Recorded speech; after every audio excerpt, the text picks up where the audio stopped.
Now, first of all, thank you so much, guys, ladies and gentlemen, and welcome back once again to my YouTube channel. But I'm just urging you, just in case you are currently watching this video and you haven't subscribed to my channel, kindly please support me by subscribing, and also don't forget to press that notification bell so that each and every time I upload a video here, YouTube will automatically send you the notification. Also, to my subscribers, to my loyal viewers, and to my supporters, I also want to thank you so much for your continued support. Now, let us go straight into our critical analysis for today. And yesterday, President William Samoei Ruto was crowned as the official chief of the Luo community, or the Luo Kingpin, under the authority of Raila Amolo Odinga. And the reason as to why I'm saying that Raila Odinga was involved, it is because of the presence of his brother Oburu Odinga in that event. And in my considered opinion, the presence of Oburu Odinga signified the Odinga's family. And by the way, you know, the Odingas are actually people who are highly respected by the Luos, simply because they have provided the leadership of the Luo community since Kenya got independence. And that is why you cannot go, or you cannot enter the Luo Nyanza region through the back door, and you try to convince these people, or you try to persuade them to do for you anything, especially on matters to do with politics, without the presence of the Odingas in your event, or without the presence of Raila Amolo Odinga in your event. They will never ever allow you to do that. And that is why we have seen several leaders who come from that region who have tried to compete and who have tried to fight Raila Odinga from that region. They have completely failed. We have seen people like Dr. Evans Kidero, the former governor for Nairobi County. Where is he currently? He is nowhere to be seen, and he is somebody who has tried so much to fight Raila Amolo Odinga in that region.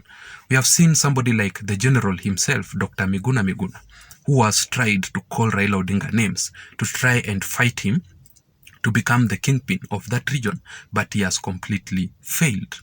So also, in my considered opinion, ladies and gentlemen, the presence of Oburu Odinga in that event, he was there to represent, or he was there on behalf of the Azimio la Umoja Alliance leader, Right Honorable Raila Odinga.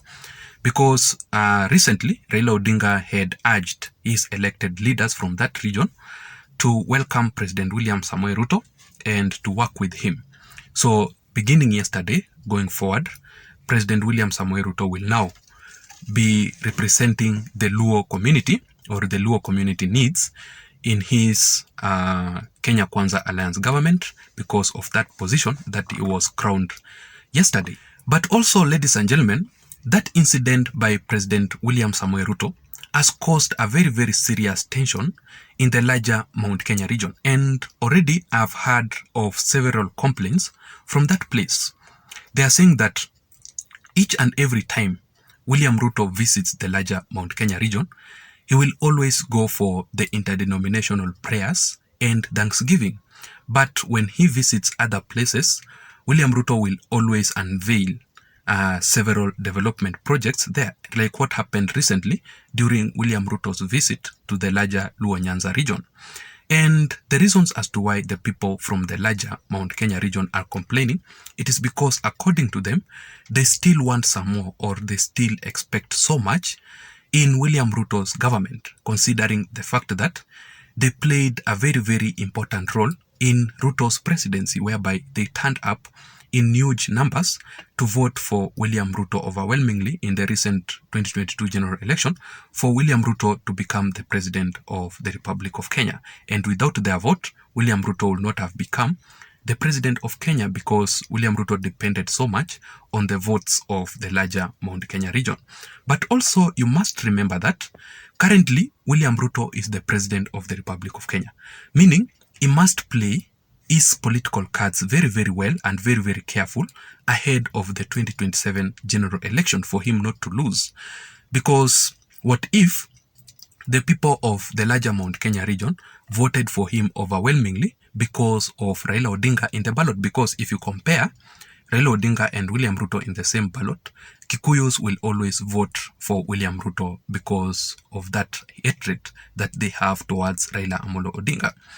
So, but that does not really mean that they will still vote for William Ruto in the coming 2027 general election. They might change their mind. What if they unveil their own presidential candidate? Do you think that they will vote for their own or they will vote for William Ruto?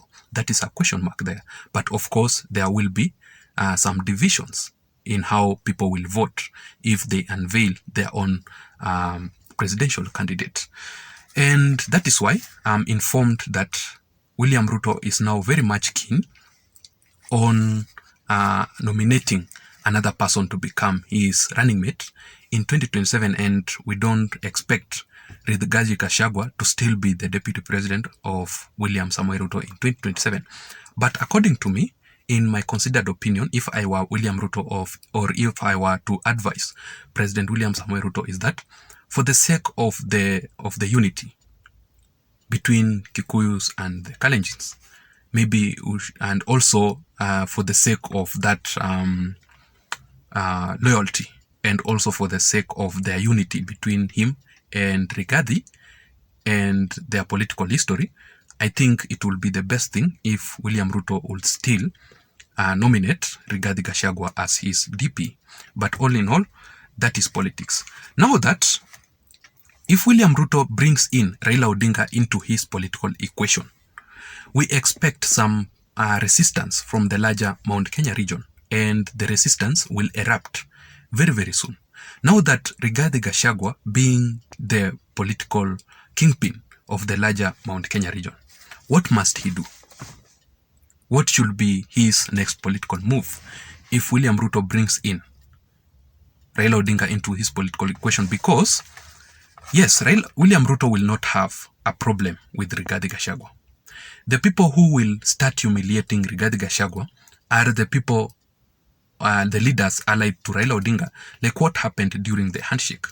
The leaders who were humiliating William Ruto so badly, apart from Uhuru Kenyatta, were several leaders from Raila Odinga's side. So we expect the same thing that might happen. So what should Rigathi Gachagua, being the kingpin of the larger Mount Kenya region, what should he do? If I were in a position to advise Rigathi Gachagua because of this incident, I will tell Rigathi Gachagua to unveil a political party that belongs to the larger Mount Kenya region immediately. And because of that respect that he has towards the president, because the president is his own boss, he must not unveil that political party by himself. He must, he should, just go to somebody else or a certain leader in Mount Kenya region and tell that person or that leader to unveil a political party in the larger Mount Kenya region, for the larger Mount Kenya region, because Rigathi Gachagua will definitely use that party for negotiation. Politics is all about interest. Because if William Ruto will not give him a DP, or he might defect and form another alliance with other people, other leaders like Kalonzo Musyoka, like people like Gideon Moi, and definitely Raila Odinga will not be on the ballot. So that is the first thing that Rigathi Gachagua must do if at all he wants to survive in the political arena of this Kenya.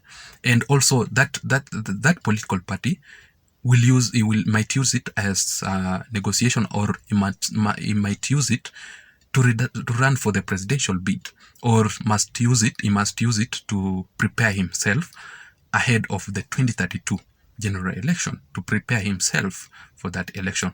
Number two, I would advise Rigathi Gachagua that there is something called sympathy politics, or political sympathy. That is when he will have to play as if he's been isolated in William Samoei Ruto's government for him to gain more. Like what happened in William Ruto's politics, how he played his politics during the Jubilee administration, whereby William Ruto acted so much that he was being humiliated. And he gained so much on the ground because of the sympathy votes. Maybe also Rigathi Gachagua should consider that. And also, I think it is now the right time for Rigathi Gachagua to now start playing the national politics. Each and every time Rigathi Gachagua opens his mouth he must not mention the word Mount Kenya region alone. He is the deputy president of the Republic of Kenya, so he must play the national politics. I don't know what you think. That's my political analysis for today. Until next time, but also don't forget to subscribe to this channel, and may you have a good day. Thank you so much.